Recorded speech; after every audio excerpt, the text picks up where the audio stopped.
Questions हम लोग हाँ बताइए। हम लोग एफआर में हम लोग कैसे क्वेश्चंस हम लोग पढ़ें और कैसे करें उनको अटेम्प्ट, बिकॉज उसमें ऐसा होता है कि आप देखते हो आप सारे क्वेश्चंस और बड़े क्वेश्चंस होते हैं, तो हम लोग पहले टारगेट ही बड़े क्वेश्चन से स्टार्ट करते हैं। जैसे स्टार्ट करती हूँ, मैं पीछे से स्टार्ट करती हूँ उसको सॉल्व करना, बिकॉज मेरे को ऐसा लगता है कि पीछे वाले में सारे कॉन्सेप्ट्स ऑलमोस्ट लाइक आ जाएंगे ठीक है, चलो। लास्ट के क्वेश्चंस में। देखो, एक चीज मैं बताना चाहूंगा। एफआर के एग्जाम में किसने सबसे पहले क्वेश्चन अटेम्प्ट किया था, सच से बताना। कोई ऐसा है जो एग्जाम में पहला क्वेश्चन अटेम्प्ट करता है, कंपलसरी वाला? हाँ सर। No sir. ठीक है, वो आईसीआई का एक फेंका हुआ जाल है। अब तुम उसमें फंसना मत कभी भी। अगर जिसने भी पहला क्वेश्चन अटेम्प्ट करने का सोचा होगा ना, मतलब ये समझ लो। 45 मिनट्स, क्या हुआ? मिनिमम 45 मिनट्स 50 मिनट्स लग जाते हैं बिल्कुल। First question. बिल्कुल, मैं बताऊंगा कि मैं जब अपनी पढ़ाई कर रहा था, मेरे साथ एक सीनियर थे, मैं उनसे ना एफआर थोड़ा सा पढ़ता था। वो काफी टैलेंटेड थे एफआर में। बट जब एग्जाम का रिजल्ट आया, आई गॉट 70 मार्क्स एंड उनको 45 आया। रीजन क्या था? उन्होंने पहला क्वेश्चन अटेम्प्ट किया एंड वो इतना लेंदी क्वेश्चन था, इतना लेंदी था, मतलब एफआई का सबसे बड़ा क्वेश्चन आया था एंड उनको 55 मिनट लगा वहां पे। तो कभी भी एफआर के एग्जाम में पहला क्वेश्चन बिल्कुल अटेम्प्ट मत करना। आता हुआ भी होगा ना, 2 मिनट रुक जाना, सोचना सबसे पहले कि यार इसमें आता तो है, बट ये टाइम बहुत लगेगा। Same as it is chain holding में भी इस बार था कि था तो इजी क्वेश्चन, बट कहीं ना कहीं वो टाइम कंज्यूमिंग होता है। तो कभी भी एफआर के एग्जाम में ना अपना पीछे से स्टार्ट करना, कि sixth question, fifth question, fourth question. और वो सिलेक्शन बहुत इंपॉर्टेंट है एग्जाम में, कि यार फंसोगे तुम जरूर कि यार कौन सा क्वेश्चन छोड़े, कौन सा क्वेश्चन रखे। तो ये चीज जरूर देखना। एंड कभी छोड़ना भी होगा ना, तो अपना थ्योरेटिकल वाला क्वेश्चन जरूर छोड़ना। कि अगर किसी क्वेश्चन में प्योर थ्योरी है, लाइक इंडेस 108, ठीक है, इंडेस 8, ठीक है, या मान लो जो इंडेस 37, या रिलेटेड पार्टी, किसी क्वेश्चन के सब पार्ट में अगर आपको देखने को मिल रहा है ना 5 से 6 नंबर का, तो वो क्वेश्चन अगर लगता है कि यार छोड़ना चाहिए, उसके अलावा कोई और क्वेश्चन आ रहा है, तो प्लीज वो क्वेश्चन छोड़ना। आईसीआई थ्योरी मार्क्स बिल्कुल कम देता है। कितना भी बेस्ट लिखोगे, 6 में से 1, 6 में से 1.5, 6 में से 2 देगा ज्यादा से ज्यादा। तो कभी ये मत सोचना कि एफआर में मैं थ्योरी पूरा लिख के आया हूँ, थ्योरी वाला क्वेश्चन आया हुआ है कि मैं मुझे भर भर के मार्क्स मिलने वाले हैं। बिल्कुल गलत है। कभी छोड़ना होगा तो वो थ्योरी वाला क्वेश्चन छोड़ देना, प्रैक्टिकल वाले क्वेश्चन सारे अटेम्प्ट करना, अगर आपको आता होगा तो। अदरवाइज नहीं आता है, फिर तो वो थ्योरी क्वेश्चन ही अटेम्प्ट कर लो, फिर तो एक एक नंबर आपके लिए कीमती है। तो पहला क्वेश्चन तो मत अटेम्प्ट करना, लास्ट क्वेश्चन अटेम्प्ट करना। एंड स्टार्टिंग का 2 घंटा पेपर तो ऐसा लिखो कि सामने वाला काट ना पाए। हेलो। हाँ बताओ। हेलो बताओ बताओ। सर, आई एम आकाश। आवाज आ रही है आपको? हाँ हाँ, आवाज आ रही है। Sir, Akash from Jabalpur. Sir, ये ओके। एफआर के रिगार्डिंग मेरे साथ 2 बार प्रॉब्लम ये हो चुकी है कि जो ओके। लास्ट क्वेश्चन होता है, सर वो कह रहा था कि वो इतना अच्छा आता है कि वो पूरा पूरा बनता है, ठीक है। मतलब पार्टीशन में आता है। लेकिन सर ठीक है। उसमें एक क्वेश्चन ऐसा फंस जाता है 5 नंबर का, ठीक है। तो सर 20 नंबर के बराबर एक क्वेश्चन अटेम्प्ट करने में टाइम लगता है, वो ले जाता है। मेरे साथ 2 बार ऐसा हो चुका है, इसी चक्कर में मेरा एग्जामिनेशन 2 बार छूटी है, मतलब 55 तक आके रुका हूँ मैं 2 बार। मतलब आप तो सर इसका ये बोल रहे हो कि आखिरी में क्वेश्चन ऐसा आता है जो लेंदी रहता है? हाँ सर, लास्ट क्वेश्चन असल में सर क्या रहता है कि मेरा जो तरीका है, तो पहले उनको क्वेश्चन को तैयार कर पहले लिखता हूँ जो ठीक से बन रहे होते हैं, बिल्कुल कहते हैं कि जिसमें 100% मार्क्स श्योर है। ठीक है। लेकिन सर उसमें लास्ट जो क्वेश्चन होता है, मतलब इशू उसी से स्टार्ट करता हूँ मैं, क्योंकि ठीक है। बनता वही है। ठीक तो है। सर उसमें एक क्वेश्चन 5 नंबर का ऐसा फंस जाता है जो सर हम्म। 14-15 मार्क्स के क्वेश्चन के बराबर टाइम ले जाता है। मेरे साथ 2 बार ऐसा हो चुका है ये। ठीक है, देखो, मैं बताऊंगा। दिसंबर 21 में भी क्वेश्चन ऐसा आया था, जो मैंने भी हाल फिलहाल टेस्ट में ही पूछा आपसे। ठीक है, वो रहता है एक क्वेश्चन, आप सही बोल रहे हो, वो क्वेश्चन ऐसा रहता है जो बहुत टाइम लेगा आपका। अब वो बच्चा वही स्टूडेंट उसको टैकल कर पाएगा जिसकी स्पीड अच्छी है। जैसे मैं बताऊं कि क्वेश्चन आया था मेरे अटेम्प्ट में, जो मैंने आपको हाल फिलहाल में भी एफआर के टेस्ट में पूछा भी है, वो एनसीआई निकालने वाला। और आपने क्वेश्चन अटेम्प्ट किया होगा। ठीक है, जी वो जी मैंने। जी सर, बिल्कुल बिल्कुल सर, बिल्कुल सर, हाँ। मैं फंसा था उसमें। हाँ, मैं बता रहा हूँ ना, तो उसमें क्या था ना, वो एग्जाम में आया था 5 नंबर के लिए। और सच बताऊं, वो क्वेश्चन है 10 नंबर का। अगर आप सही से बनाने बैठोगे इस क्वेश्चन को, वो क्वेश्चन है 10 नंबर का। तो सर यहाँ पे करे क्या? यहाँ पे ये करे कि उसके लिए 2 पेज आप साइड में छोड़ दो। ठीक है, उससे बेटर है कि अपना दूसरा क्वेश्चन अटेम्प्ट करो।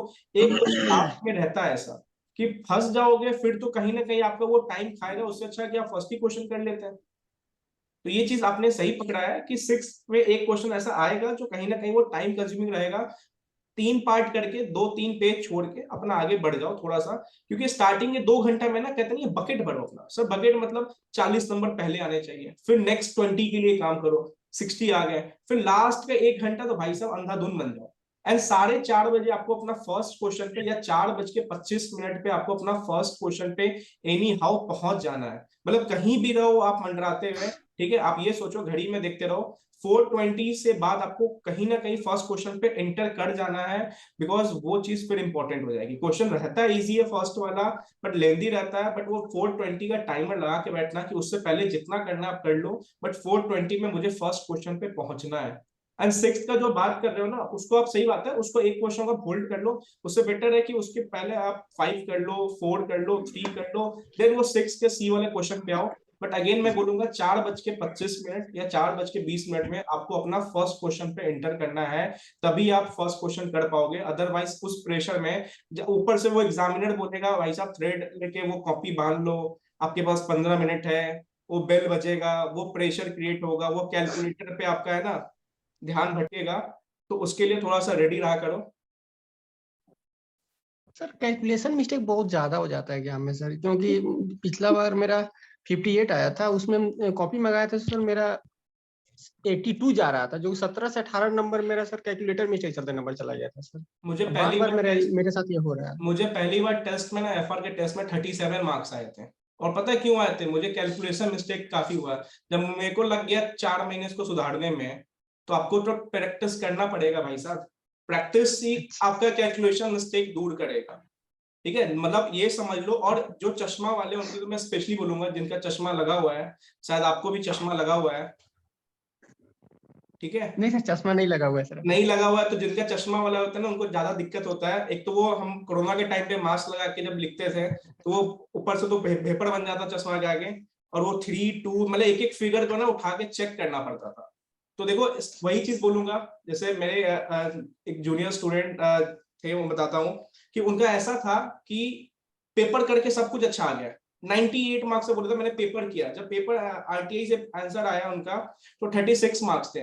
मतलब कहते नहीं है, देखो मैं अगेन बोल रहा हूँ कि आप गलती करो, गलती होता भी है, बट यार टॉप ऑफ द क्वेश्चन पे ना एकदम सतर्क रहो। जब अपना फ्रेम कर रहे हो ना, क्वेश्चन की स्टार्ट कर रहे हो ना, वहां पे एकदम आपको ध्यान रखना। जैसे आपको पता होगा एक कैश अल्टरनेटिव का क्वेश्चन आता है, इक्विटी अल्टरनेटिव का, कैश सेटलमेंट का, इंडेक्स 102 में, जहां पे हमें एक फेयर वैल्यू डेट लेना पड़ता है, जिसमें एक रिस्ट्रिक्टेड फेयर वैल्यू डेट होता है, ग्रांटेड फेयर वैल्यू डेट, आपको याद आ रहा होगा आप लोग को, अगर क्वेश्चन किया होगा आपने। हाँ सर, हाँ सर। उसमें एक स्टूडेंट ने क्या किया ना, डेट गलत ले लिया। अब सोचो उसने वहीं पे गलती कर दी जहां पे कंसेप्ट है, उसके बाद उसने सारा क्वेश्चन ड्राफ्ट किया, फ्रेम किया, लास्ट तक पहुंचा, उसके दिमाग में सोचो ख्याली पलाव बन रहा होगा कि 8 नंबर मेरे आ गए, अब तो बस 32 नंबर चाहिए, और वो आगे बढ़े जा रहा है। तो उसने तो वही गलती कर दी ना टॉप ऑफ द क्वेश्चन में। तो जहां सर मेरा भी FI में ऐसे ही हुआ था, जैसे कि 14 नंबर का था ना, तो 1 नंबर दिया था। कॉल शुरू में जो हम इंटरेस्ट कैलकुलेट किए थे, उसमें 1 0 कम लिख दिए थे, उसी पे पूरा क्वेश्चन सॉल्व कर दिया था, जो 13 नंबर मेरा काट दिया था। पूरा का पूरा सही करने के बाद मेरा 1 नंबर इसलिए मैं बोल रहा हूँ कि एफआर एंड एसएफएम में स्टार्टिंग का 2 घंटा है ना, मतलब खुद को एकदम फुल मेडिटेशन के साथ बैठ जाओ, ठीक है? पेपर लेके एकदम कदम फूक फूक के डालो कि यार 40 नंबर गड़बड़ाने नहीं चाहिए। देखो मैं क्या बोल रहा हूँ, कितना भी वर्स्ट जाएगा ना, 40 तो आना चाहिए। आगे का पेपर संभाल लेंगे, घर आके पता चलेगा हमने ये मिस्टेक की, बट यार 40 से कम हो गए ना, फिर कहीं ना कहीं आप गेम से बाहर हो जाओ। तो थोड़ा सा ना सर कंफ्यूजन बताओ। कंफ्यूजन हो जाती है सर। जैसे मैंने अपनी आरटीए मंगाई, जैसे आप कह रहे हो कि फर्स्ट क्वेश्चन लास्ट में करो, मेरा सर फ्रैंकली चेन होल्डिंग का क्वेश्चन 20 मिनट्स में पैक हो गया था, मेरी बैलेंस शीट पूरी मैच कर गई थी, ठीक है? और बस मेरी जो 20 नंबर मेरे गलत हुए ना, मेरे 50 आए हैं, और मेरे जो मैंने आरटीआई जब मेरी आई, तो एक तो फाइनेंशियल गारंटी वाला क्वेश्चन और एक इम्पेयरमेंट वाला, ठीक वो है। आते हुए क्वेश्चन मैं पेपर में गलत करके आया हूँ। मेरे को अभी भी याद है, मेरे को बहुत ज्यादा कंफ्यूजन हुई फाइनेंशियल गारंटी वाले क्वेश्चन में। मैं भूल ही गया वो करना ही कैसे है क्वेश्चन, और मैं उसमें वो मेरे को उन्होंने नंबर भी नहीं दिए फाइनेंशियल गारंटी वाले में, मेरे 20 नंबर वो पूरे डायरेक्ट कटे हैं। मतलब 0 मिले वहां पे आपको? फाइनेंशियल इम्पेयरमेंट वाले में मिले हैं, फाइनेंशियल गारंटी वाले तो शुरू में ही वो गलत ही हो गया मेरा, तो उसमें तो मिले ही नहीं मेरे को। देखो इसलिए मैं अगेन बोल रहा हूँ कि जब भी क्वेश्चन स्टार्ट करो यार, स्टार्ट करने समय ना रीडिंग टाइम लगा लो, आप 2 मिनट एक्स्ट्रा ले लो, बट स्टार्टिंग में गलत हुआ ना तो कहीं ना कहीं चांसेस 0 ही समझ लो। आपको 10 नंबर का होगा तो 1 नंबर देगा, 14 नंबर का होगा तो वही 2 नंबर देगा। तो यार स्टार्टिंग में मिस्टेक कम किया करो। ये मिस्टेक सुधरेगा कैसे? थोड़ा सा conceptual number of question practice, and कहीं ना कहीं एग्जाम में लिखने समय ना थोड़ा सा ना रिव्यू करते जाना। अगेन मैं बोल रहा हूँ कि एकदम आराम से, यार एक एक फिगर भी उठा रहे हो ना, स्टार्टिंग मतलब ये समझ लो क्वेश्चन का आप टाइमर लगा लो, कोई क्वेश्चन प्रैक्टिस करते हो ना तो 3 मिनट जो होते हैं ना क्वेश्चन प्रैक्टिस के, वहां पे एकदम सतर्क रहना आपको कि यार थोड़ा भी गलत हुआ तो कहीं ना कहीं ये मेरा लास्ट तक गड़बड़ करेगा। जैसे मर्जर एक्विजिशन क्वेश्चन में क्या होता है, यही होता है कि अगर आपने स्वैप रेशियो गलत निकाला, जैसे टेस्ट में भी बता रहा हूँ ना, अभी टेस्ट में क्या हुआ था, जिसका गलती से भी स्वैप रेशियो गलत निकला, आप सोचो उसका इम्पैक्ट कहाँ तक जा सकता है। हाँ जी, ठीक है, तो थोड़ा सा ना मतलब स्टार्टिंग के 2 घंटे ना, मतलब ये समझ लो पेपर में, एंड स्टार्टिंग के 2 पेपर एसएफएम एंड एफआर, यही आपका ग्रुप बनाएगा। तो यहाँ पे थोड़ा एकदम कदम फूक फूक के डालो अच्छे से, ठीक है। टेस्ट में भी ये चीज ध्यान रखा करो, यार मैं पेपर लिख रहा हूँ तो मुझे top of the question mistake नहीं करने हैं। जैसे बहुत सारे मैं बता रहा हूँ स्वैप रेशियो क्वेश्चन में मिस्टेक होते हैं, एफआई में रेट का मिस्टेक होता है कि यार 40% 60% घुमाने के देता है, हम गलत रेट से कैलकुलेशन करना स्टार्ट कर देते हैं। लीज में प्रेजेंट वैल्यू का गलत होता है कि एंड ऑफ द ईयर है, स्टार्टिंग ऑफ द ईयर है। तो यहाँ पे ना आपको ये सब चीजें पता है, आपको ऑलरेडी पता है कि यहाँ ये गलती हो सकता है, बट फिर भी भूल जाते हैं लास्ट में। तो ये सब चीजों को ध्यान रखना है आपको। इंडेक्स 102 में फेयर वैल्यू डिस्ट्रीब्यूशन डेट को ध्यान रखना है, किस डेट का मैं फेयर वैल्यू लेना है। तो ये सब चीजें ना आप एटलीस्ट एक पेज, मैं हमेशा बोलता हूँ कि जो भी चैप्टर स्टार्ट कर रहे हो ना, आप हर चैप्टर के पेज मतलब एक पेज निकाल लो, चैप्टर आगे अब स्टिक कर लो कि आपको अपनी सारी गलतियां वहीं पे लिख लेनी चाहिए कि इंडेक्स 102 है तो उसमें मैंने क्या क्या गलती करता हूँ मैंने यहाँ लिख लिया। इंडेक्स 116 है, क्या क्या गलती करता हूँ मैंने यही लिख लिया। इससे फायदा क्या होगा ना, आप दोबारा उस गलती को नहीं दोहराओगे। Okay sir. ठीक है, थोड़ा ध्यान रखो इस, देखो ये इंपॉर्टेंट बताता हूँ कि आप नहीं दोहराओगे। सिंपल डीटी में यही चीज होता है, DT double A questions, transfer pricing, आपको अपने एक पेज में लिखना है, सारी गलतियां लिख दो वहां पे, दोबारा वो गलती कभी नहीं होगा आपका। Hello sir. Hello hello sir, 1.5 days के अंदर जैसे लॉ एंड ऑडिट है ना, तो उसको कैसे कंप्लीट करें? क्योंकि कुछ ना कुछ चैप्टर्स जैसे आईबीसी था पिछली बार, आईबीसी फेमा, वो नहीं हो पाया था 1.5 डे में, तो उसको कैसे करें सब, स्पेशली थ्योरेटिकल सब्जेक्ट्स को? इसको कैसे करें, इसको पहले हम यहीं पे करेंगे। अब देखो वहां पे आपका एग्जाम टाइम नहीं हो पाया बिकॉज आपने अच्छे से रिवीजन नहीं किया होगा। आपने कितने बार रिवाइज किया था नवंबर एग्जाम से पहले? 2 बार। 2 बार? हाँ, पूरा कंप्लीट चैप्टर रिवाइज किए थे आपने? कंप्लीट चैप्टर किया था। आईबीसी फेमा एंड ऑल सब कुछ? हाँ, पर मैंने खुद के कुछ नोट्स नहीं बनाए थे। क्या आपने रेप्लिका किया था? क्या 1.5 डेज का प्रिपरेशन आपने एक दिन पहले कभी करके दिखा था एग्जाम से पहले? नहीं, नहीं। यही चीज मैं बताना चाह रहा हूँ कि हम यहीं पे वो चीज करेंगे। बिकॉज देखो जिनका ग्रुप एक ग्रुप है उनको मैं अभी जस्ट बताया हूँ कि हम अपना 10th ऑफ मार्च से अपना सेकंड रिवीजन स्टार्ट करेंगे। एंड जो हमारा थर्ड रिवीजन होगा ना, या जो आप बोथ ग्रुप का सेकंड रिवीजन होगा, वहां पे हम 1.5 डेज का रेप्लिका करेंगे। जैसे एग्जाम में जो परफॉर्मेंस होने वाला वो यहीं पे हम चेक करेंगे कि यार हम क्या करें जो हमारा बेस्ट हो सकता है। जैसे मैं आपको एक स्टोरी बताता हूँ, अपना डीटी का पेपर था, मैं टेस्ट देने जा रहा था, ठीक है। तो मैंने क्या किया ना, डीटी तो वास्ट होता है, सबको लगता होगा डीटी एंड एफआर ऐसा है जो सबसे वास्ट है। तो मैं डीटी में ना मैंने सोचा कि चलो कॉन्सेप्ट करके जाते हैं, कॉन्सेप्ट कर लेते हैं हर चैप्टर का। बहुत बड़ा सर का रिवीजन वीडियोस आता ही है, कान में लगाया और कॉन्सेप्ट करना स्टार्ट किया। अब पूरा कॉन्सेप्ट कर लिया, जब मैं टेस्ट देने बैठा, मेरा सच बताऊं मेरा पेन नहीं चल पा रहा था। And I also got 42-43 marks in DT test paper. तो मैं काफी कंफ्यूज हो गया बिकॉज, लेकिन मुझे एक चीज पता चल गया कि लास्ट के 1.5 दिन में मैंने कॉन्सेप्ट से सब कुछ रिवाइज तो कर लिया, बट यार मैंने कुछ क्वेश्चंस नहीं किए, जिससे ना मुझे आइडिया नहीं हुआ कि यार मुझे टैकल कैसे करना है क्वेश्चन को, फ्रेम कैसे करना है, लिखना कैसे है। फिर मैंने जब सेकंड टेस्ट दिया ना 1.5 डेज के रिगार्डिंग, फिर मैंने कुछ क्वेश्चन सिलेक्टिव निकाले, चैप्टर वाइज पहले ही टिक लगा लिए कि ट्रांसफर प्राइसिंग में अगर मैं हाफ एन आवर में कॉन्सेप्ट कर रहा हूँ तो हाफ एन आवर में मैं 4 क्वेश्चन बेस्ट निकाल के रख दिया हूँ, जो जिसको मैं एलडीआर का नाम दे रहा हूँ ना, वही बेस्ट क्वेश्चंस होते हैं। ये आप खुद से भी कर सकते हो कि अपना 4 क्वेश्चन निकाल के रख दिया, 1 घंटा में आपका टीपी का रिवाइज भी हो गया कॉन्सेप्ट, एंड आपने कुछ क्वेश्चंस कर लिए। क्वेश्चन करके देखो, ये होता है जरूरी नहीं वो क्वेश्चन एग्जाम में आ जाए, बट कहीं ना कहीं आपको एक प्रॉपर फॉर्मेटिंग पता चल जाता है। जैसे डीटी डबलिंग क्वेश्चंस होते हैं तो आपको डबलिंग इनकम निकालना होता है, लोअर रेट निकालना होता है, ये सारी चीजें ना लिखते लिखते पता चल जाती है। तो जब मैंने टेस्ट दिया ना कुछ क्वेश्चंस करने के बाद, तो कहीं ना कहीं मुझे 58 मार्क्स आए थे उस सेकंड टेस्ट में। तो मैं कॉन्फिडेंट था कि ना मैं रेडी हूँ, मुझे समझ आ गया कि लास्ट के 1.5 डेज में चीजों को कैसे करना है। तो ये चीज हम यही सीखेंगे। अब जब यहाँ लैग करेंगे, देन हम अपना प्रॉपर प्लानिंग करेंगे कि हम कहाँ पे लैग किए, किस टॉपिक से हमें स्टार्ट करना है, किस टॉपिक पे एंड करना है। लाइक देखो लॉ में आप पूरा सोचते हो कि आप पूरा पढ़ के चले जाओगे, मुश्किल है। हाँ, बट आप अपने फर्स्ट रिवीजन पे फेथ करो ना। अब देखो हर चैप्टर आप सोचो कि मैं बार बार रीड करूं, नहीं हो सकता, बट कुछ ऐसे चैप्टर हो जिसको आप लगता होगा कि नहीं, अगर मेरे से कोई नींद से उठा के पूछे ना, मैं उसको बोल दूंगा। मैं मुझे फॉरेन कंपनी इतने अच्छे से याद है, कोई मुझसे पूछे मैं बता दूंगा उसको। आर्बिट्रेशन कोई पूछे बता दूंगा। उस चैप्टर को मैं फर्स्ट में रखूंगा कि अगर छूट भी जाया तो मैं अपने फर्स्ट रिवीजन पे फेथ करता हूँ, तो मैं उसको बना दूंगा पेपर में।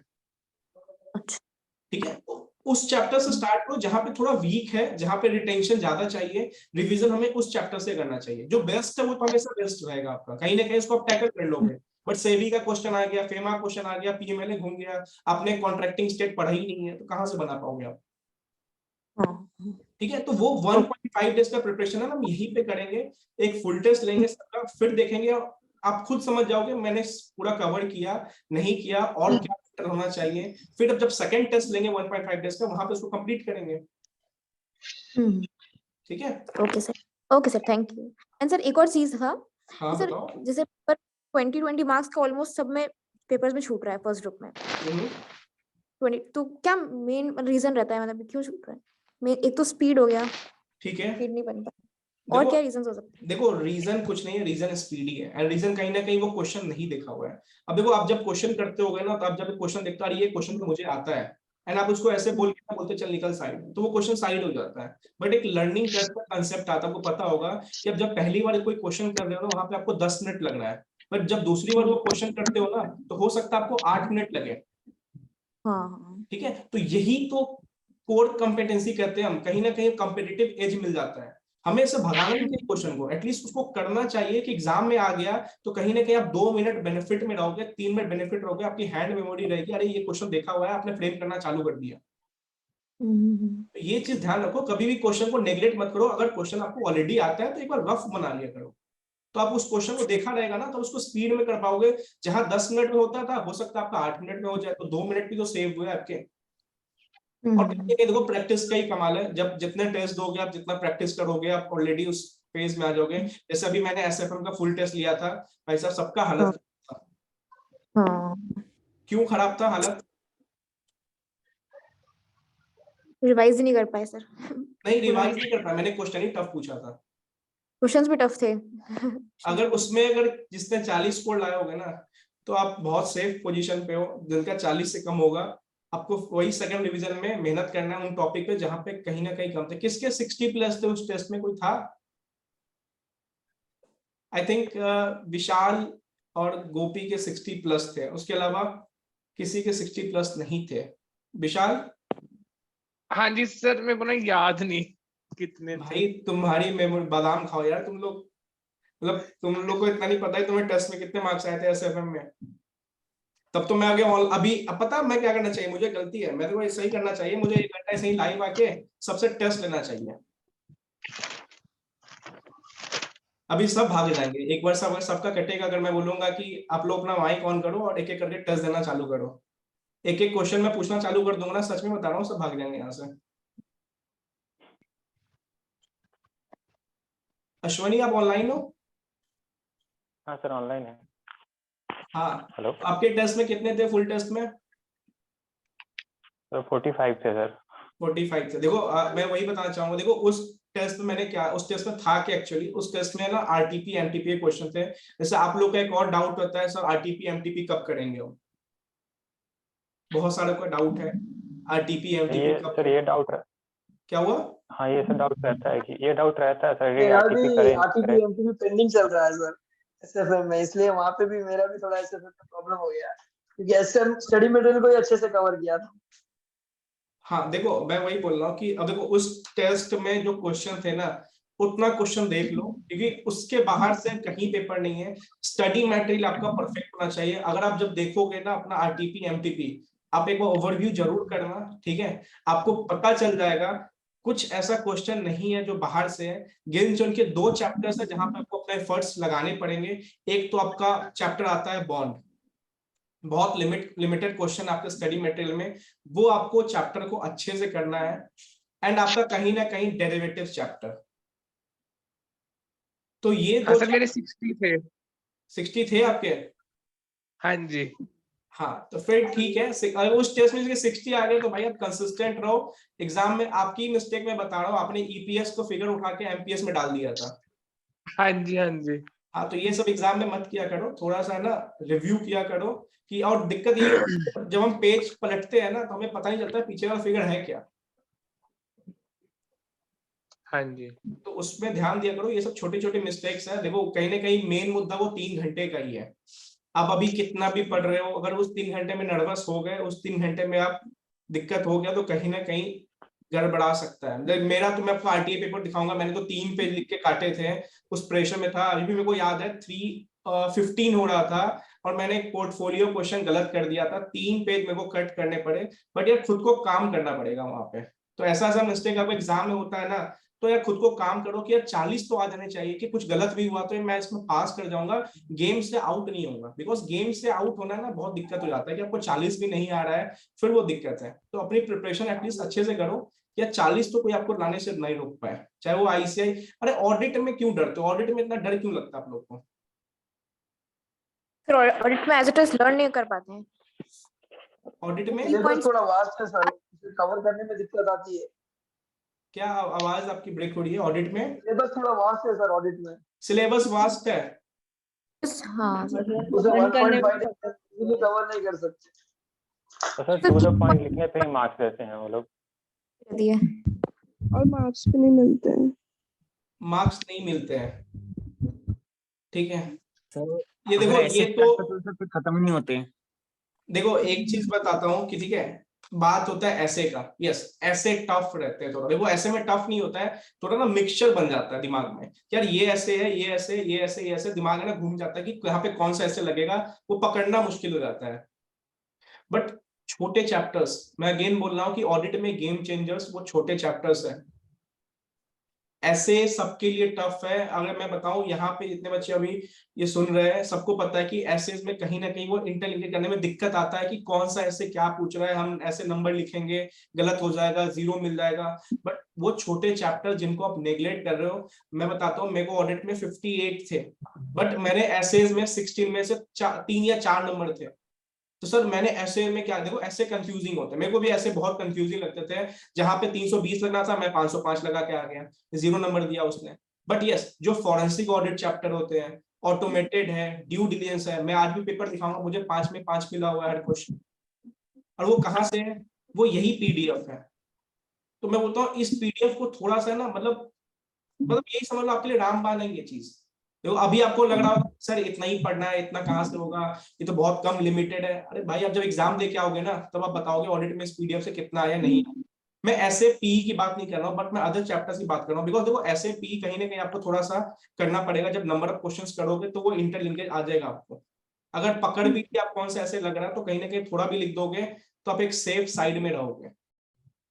बट छोटे चैप्टर्स को थोड़ा अहमियत देना स्टार्ट करो कि ऑटोमेटेड है, अगर 10 क्वेश्चन है सर ने दिए तो ये 10 क्वेश्चन रट लेंगे। देखो थोड़ा सा रट्टाफिकेशन है। आप जैसे आपके टीचर्स भी काफी ज्यादा होंगे, बताते होंगे कि रटना पड़ेगा। जो जो रटते होंगे उनको पता होगा, बहुत सारी यूट्यूब पे फैकल्टी है जो रटवाते भी है मेमोरी टेक्निक बना के। तो वो चीज वो है, तो है थोड़ा सा कंसेप्चुअल है, थोड़ा सा रट्टाफिकेशन है, अब वो एक्सेप्ट करना पड़ेगा आपको वो चीज को। अब एमसीक्यू में मार्क्स किसके कम आते हैं? मेरे कम आते हैं। तो मेरे तो बहुत नंबर कम आए।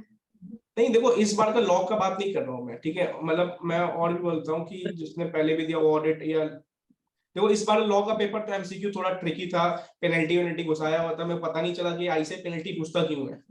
मतलब ये एक तो यार वो सोचता है कि रोबोट माइंड है हमारा कि हम पेनल्टीज को याद कर पाए। सेम एज इट इज दिसंबर के पेपर में पेनल्टी था, तो पेनल्टीज तो कोई याद करता है कि छोड़ देता है? नहीं सर, मैं तो याद करता हूँ। पेनल्टीज पेपर में याद करके जाते हैं सर। याद तो मुझे करके जाते हैं पेपर मंगाई थी सर, एमसीक्यू में 24 था मेरा। ठीक है, मतलब अच्छा किसको एमसीक्यू में 25 प्लस आए अभी तक? मेरे तो नहीं है, मेरे तो पता नहीं 10 नंबर। किसी के नहीं है 25 प्लस एमसीक्यू में? नहीं सर। रीजन क्या पता है? रीजन किसी को समझ आया 25 प्लस एमसीक्यू क्यों नहीं आते हैं मुझे? या आपको क्यों स्टडी मटेरियल नहीं पढ़ता है। नहीं, कंटेंट कम है। आईबीसी कंटेंट सही बताना, आईबीसी किसी ने पढ़ा है अच्छे से पूरा? नहीं पूरा मेरे पास है ना, मेरे पास 3 क्वेरीज आते हैं। सोचो जब आप लोग इतने क्वेरीज टेलीग्राम पे, तो मैं पिछले बार थक गया था क्वेरी लेते लेते कि सर आईबीसी से भी फेमा छोड़ दे।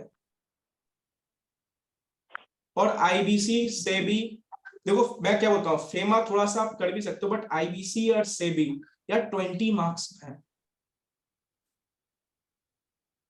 तो थोड़ा सा है ना आईबीसी, देखो एमसीक्यू आते हैं यहाँ से, सेबी से 2 एमसीक्यू रहेगा ही रहेगा, और आईबीसी भी 2 एमसीक्यू रहेगा ही रहेगा।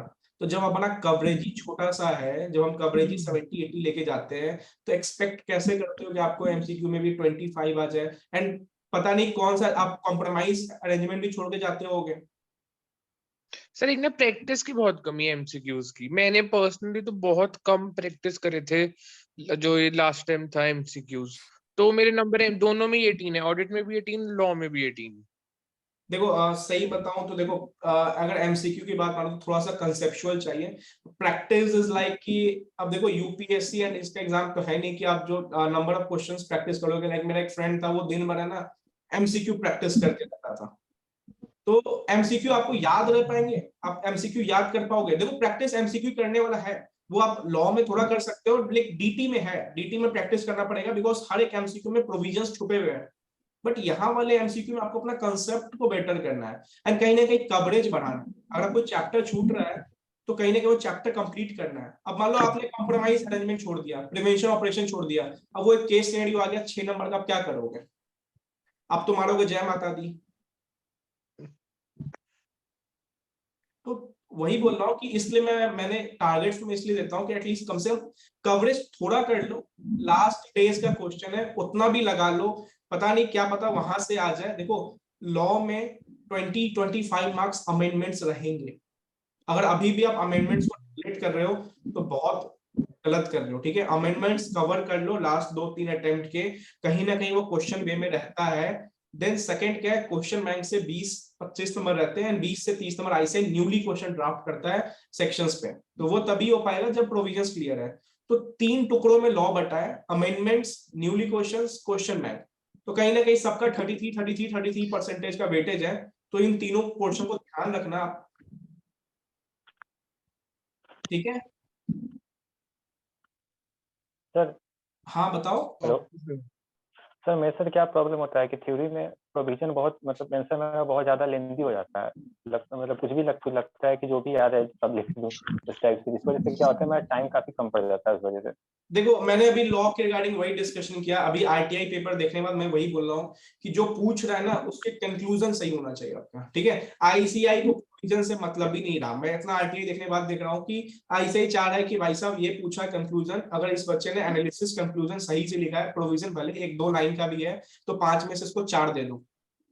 बट अगर आपका कंक्लूजन गलत है तो फिर दिक्कत है। तो वो कंक्लूजन तभी होगा जब कंसेप्ट होंगे, ठीक है? तो प्रोविजंस को ज्यादा ओवर राइटिंग लिखने में टाइम मत वेस्ट करो। जैसे मैंने एक क्वेश्चन पूछा था आपसे कि कोरम का, और आपने लिख दिया कि साल में 4 बोर्ड मीटिंग होनी चाहिए, 120 दिन से ज्यादा नहीं होने चाहिए। वो तो पूछ रहा था कि 25 मार्च को क्या होगा, 25 मार्च को बोर्ड मीटिंग वैलिड है या नहीं है। तो आपने ये लिख दिया कि 120 दिन, 4 बोर्ड मीटिंग, सब लिख दिया, फिर लास्ट में लिखते हो कोरम इतना चाहिए। तो जो चाहिए वो उतना लिख दो।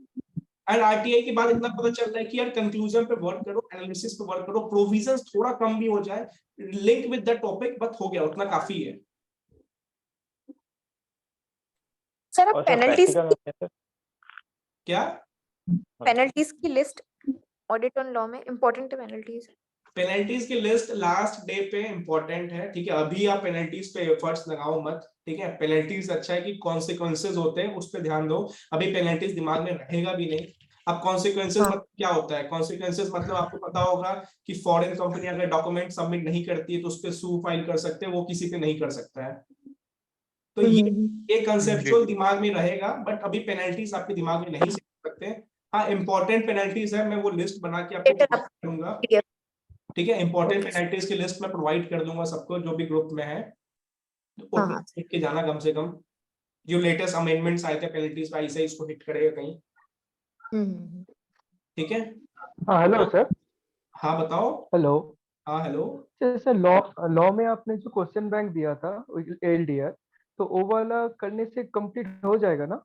अरे मतलब वही उसमें बिल्कुल बिल्कुल, बताओ आप क्वेश्चन कंप्लीट करो। हाँ वही पूछना था। ऑडिट में जैसे बोले पीएन कंपनी ऑडिट छोड़ के बाकी जो चैप्टर है वो आपका एलडीआर से ही करने के लिए, तो वही पूछ रहा था। लॉ के लिए भी मैं आपका एलडीआर ही फॉलो कर रहा हूँ आफ्टर, मतलब मेन बुक पढ़ने के बाद।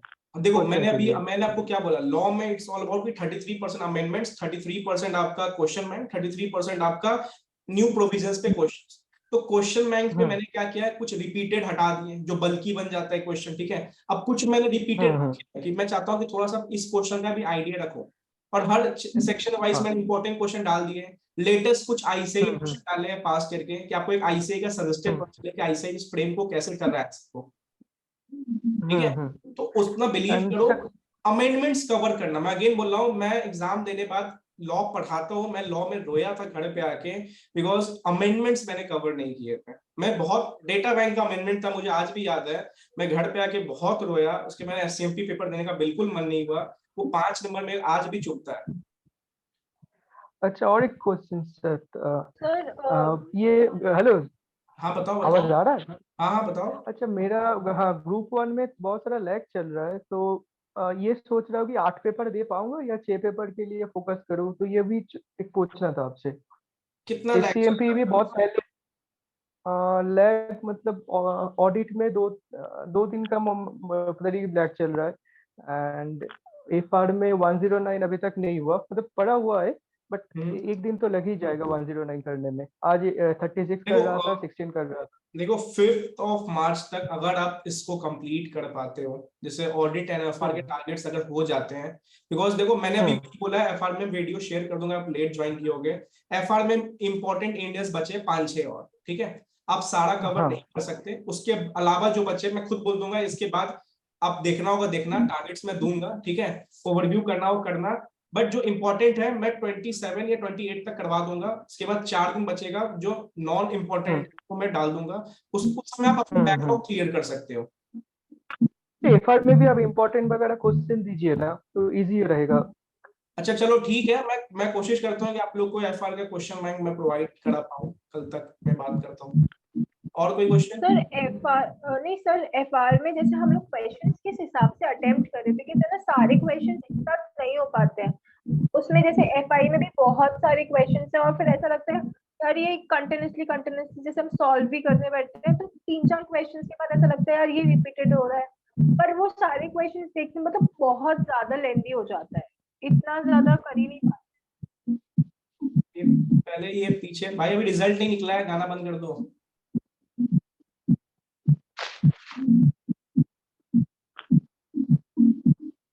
कौन है ये?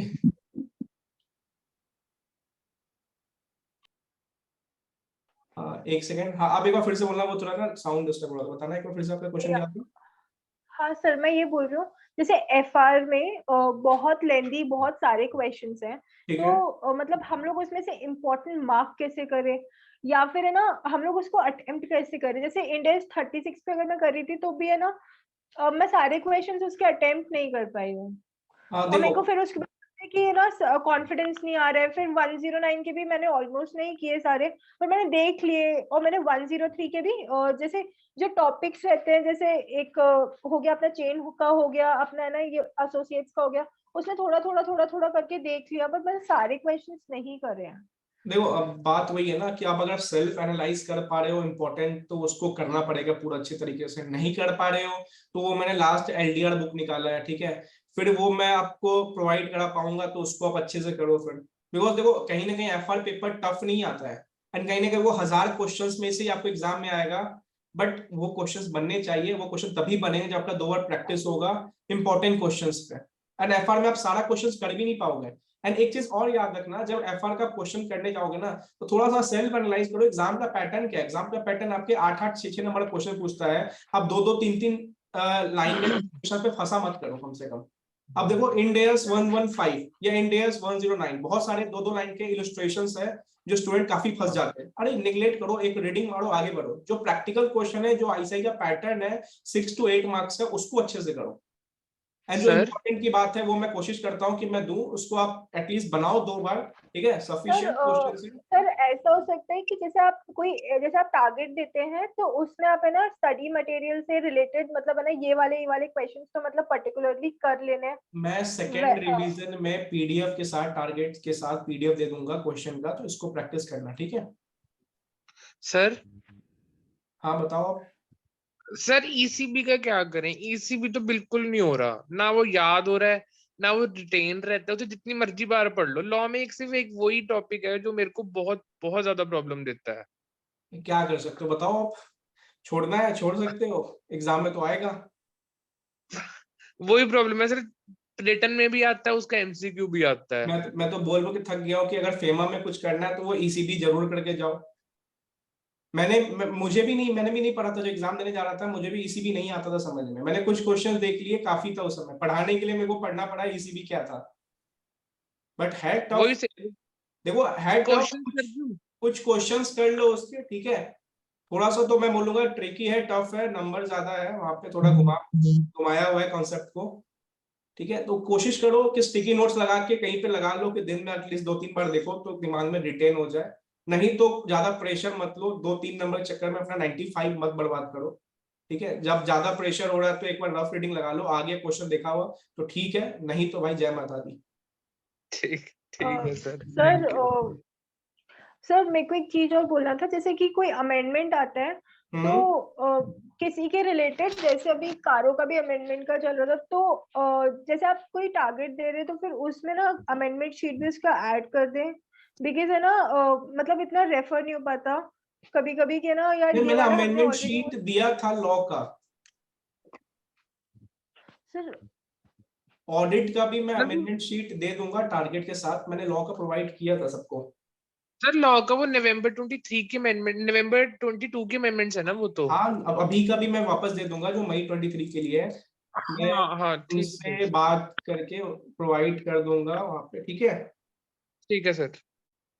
अच्छा सर, एनबीएफसी में बहुत सारे अमेंडमेंट है, तो कपिल गोयल सर बोल रहा था, तो आपका वाला क्वेश्चन बैंक अमेंडेड है या देखना पड़ेगा? किसमें अमेंडमेंट है? जो जितना दूर लगता है एनबीएफसी में अमेंडमेंट है, 2-3 चैप्टर में एनबीएफसी अमेंडमेंट है। में एनबीएफसी में अमेंडमेंट आया है, तो बट कुछ एडिशन अमेंडमेंट है, वो मुझे देखना पड़ेगा, 2-3 दिन तो आज ही मुझे पता चला है, ठीक है, उस पर ध्यान नहीं दिया था। हाँ बट मैं पीयर रिव्यू में कुछ है सर, पीयर रिव्यू एनबीएफसी में अमेंडमेंट है, मैं उसको शीट शेयर करूंगा, ठीक है। अगर कुछ क्वेश्चन में चेंज होगा तो मैं उसको अपडेट कर दूंगा, वहां पे आपको प्रोवाइड हो जाएगा। अब डिस्कशन कुछ ज्यादा लेट तक हो रहा है, ठीक है, 11 बज रहा है, आगे का प्लान पता है? सर एक क्वेश्चन सर, हेलो बताओ। सर एक वो था सर कि सर जैसे मैं मामला मेरा बहुत पहले अटेम्प्ट में तैयार अच्छे से था, लेकिन सर जब वहाँ पे क्वेश्चन आए तो सर वो क्वेश्चन ऐसी जगह से आए जो मतलब कुछ समझ भी नहीं सर, वो मतलब अपना ये कुछ उसके ऊपर था सर कि गिरफ्तार करने के ऊपर था। हाँ लास्ट देखो पीएमएलए पे 2 क्वेश्चन आएगा आपके आगे के टॉपिक से, 1 क्वेश्चन आएगा आपके आखिरी के टॉपिक से, तो इस पे ध्यान। सर वो मतलब समझ में कि मतलब कैसे उसको फिर कैसे तैयार करें सर, ऐसे मतलब तैयार चैप्टर पूरा करने के बाद भी वो समझ में कहाँ से आ रहे हैं, क्या आ रहे हैं? देखो आएगा तो आपके बुक से ही आ रहा है, जैसे मेरे टाइम में आया था कि वही पुलिस ऑफिसर आ गया पकड़ने के लिए, ठीक है।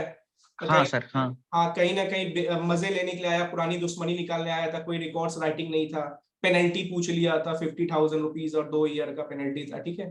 तो वो आपको एक बार रिवीजन वीडियो से पूरा कवरेज करना पड़ेगा 1 से 2 बार, ठीक है।